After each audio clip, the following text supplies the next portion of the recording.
What's going on, everybody? Welcome back to the channel. I'm Matt. We're on Railsford Rides in my 2012 Boss 302, and today we are finally getting rid of the candy canes. So first we're gonna go get some coffee, but then we're gonna get right into this. All right, guys, let's do this.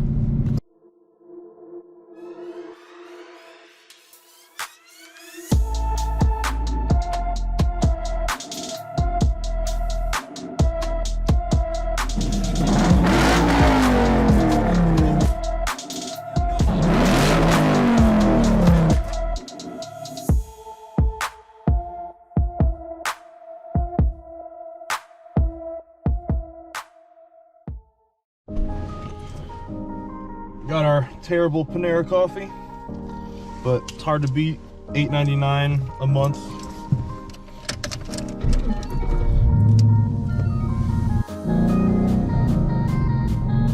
So guys, if you've been with our channel for a month or two here, you guys know that we're starting our 2013-2014 tail end conversion on the Boss 302. The first step of that is going to be to swap out the candy cane tail lights with some 2013 tail lights.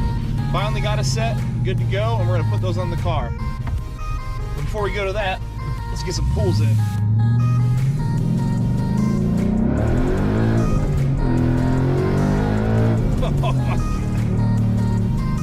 Gotta make you smile. There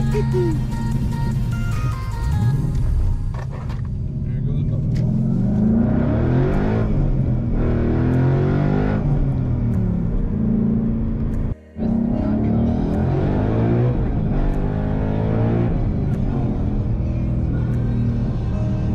Yeah, man, I love this car. All right, I'm gonna enjoy my coffee, and you guys enjoy this installation. Tell me what you think. Comment down below. If you're excited for the 13 conversion, if you think it's a good idea, let me know. Tell me what other things you guys want to see me do with the Boss 302. I'm open to suggestions. Definitely gonna be getting this thing back out on the track when it gets a little bit warmer, and see how she does with the new tires. I mean, it's 40 degrees right now, and I'm looking great, so should be a lot of fun. Let's get you guys that installation video. All right guys, so I'm back home. Got the Boss here. We got the ugly candy cane tail lights, which we are replacing with these 2013-2014 tail lights. We got a really good deal on these. I got the whole set together. Probably came out to about 390 bucks for two, so that's not too bad.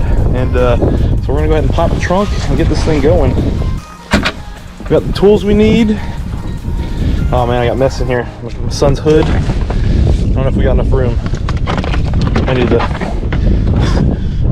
Might need to make some room here. All right guys, I'm sorry about the wind, but what you're gonna need is an 11mm, either ratcheting wrench or a socket. And just get that guy off. That's loose. This side.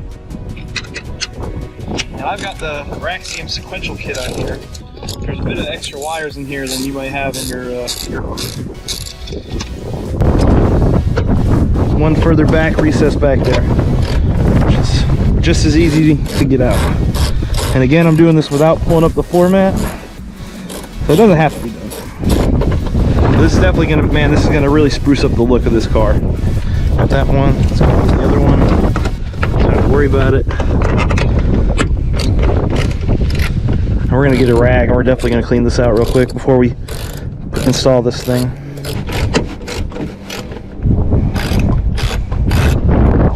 Just unplug the light itself. It's unplugged. Push that harness. There's a little rubber grommet. Push it in. Let's go ahead and uninstall this one. Clips off. Push the grommet in. Careful, don't cut yourself on the dang metal. All right. Alright, so in summary, there's 3 bolts, 1, 2, 3. I could have told you that just by looking at the other ones, but I didn't. So I'm going to go ahead and yank these out. Should come right out. And just a little bit dirty. So we're going to wipe that down. There's one off.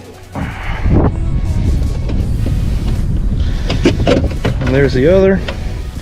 Let's just put them next to each other, man. Look at the difference. Those things are ugly. Ugly. Use some Aquanil from Croftgate.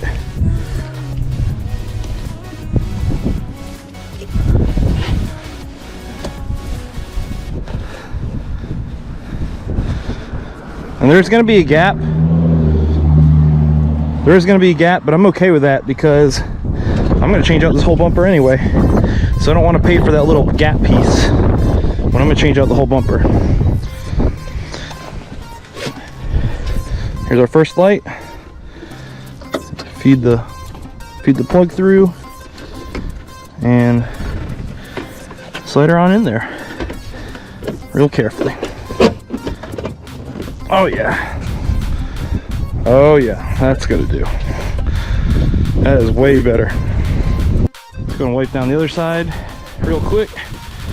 Let's get it general cleanliness. Let's go ahead and feed this thing on through and line her up. There she is. Let's take a peek. That looks good. These lights need to be cleaned up. They've been sitting on my shelf, so they are dirty. But we'll clean them up.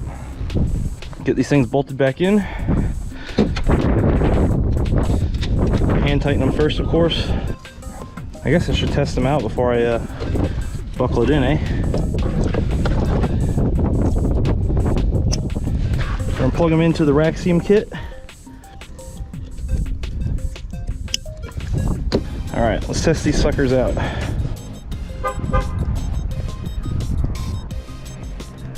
Oh yeah, they're working. Probably hard to see in the sun. Here, let's stand here. Oh yeah. Oh man, I already love this. This looks awesome. I can't wait to get the full thing.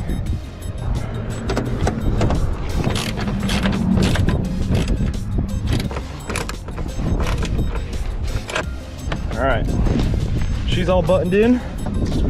Make sure the carpet's good. All right. Ready? She's back. He's back. There's the push pins. There's one there. Push her in. Good. The other one. Push her in. Right there. And now, I've only got one of these. I lost one, but I got a good friend who's hooked me up. This one's kind of stripped too. I think it's stripped. Let's see how she looks. That is it. That looks so much better. So much better than the stock tail lights. Those candy canes, I mean, they're not horrible, just man, the 13s and 14s were such a vast improvement. And these things need to be polished up a little bit because they were used and sitting on a shelf, but I'm very happy with how that looks. It looks super good. Well guys, I think those taillights just look sick. They look so good on the car. As you can see, I mean, I don't care about the gap because we're gonna get rid of that here soon. You honestly don't even really notice unless you're right on it, in my opinion. It kind of flushes well with the black there, and once we get the 13 bumper, it's just gonna look nice and clean. These candy canes, they're not horrible, but I'm glad they're off the car. Next thing I'm looking for is a bumper. We're probably also gonna look for a GT500 spoiler to really set the whole thing off. And then we'll move towards hopefully some quad tips. So if you guys enjoyed that, you're looking forward to the 13 conversion, let me know. And like I said, we got some big stuff coming for the 1985 Fox body. All right, big stuff coming. You don't want to miss it. Matter of fact, the videos leading up to it are probably might be a little ridiculous, but we got some big changes in the works for this car, or future changes. Some stuff that didn't work out according to plan. I haven't been able to make as many videos as I wanted to recently. We've had some incidents at my house. You know, we had flooding in my house, and so we're getting our whole downstairs rebuilt. So it's kind of hampered me. It's also been cold, and I didn't really want to come outside and film in the freezing cold because I like my kids being out here with me, and they can't really come out in the freezing cold. So yeah, that's just kind of what it's been, why we haven't had as much content lately. But as the weather starts to warm up, we're going to start to get the kids out more. They're dying to drive their cars. I need to fix the 24-volt battery. This thing is horrible, super corrosion. So I'm going to take that harness off, put it on some new batteries, and send it, and let my oldest enjoy it for a little bit longer. And yeah, we'll get that out to some more car vents. But let me know down below, guys. Let me know how excited you are for the conversion. Let me know what you guys want to see, what you want to see me do with the car. We got some. I'm hoping to get some more drag events, get some autocross in this year. And I think 2022 should be a good year for us. But that's all I have for today's episode, guys. Thanks for tuning in. Thanks for watching. Don't forget to click that subscribe button, click that bell for future episodes, and we'll see you next time on Brelsford Rides. Take care.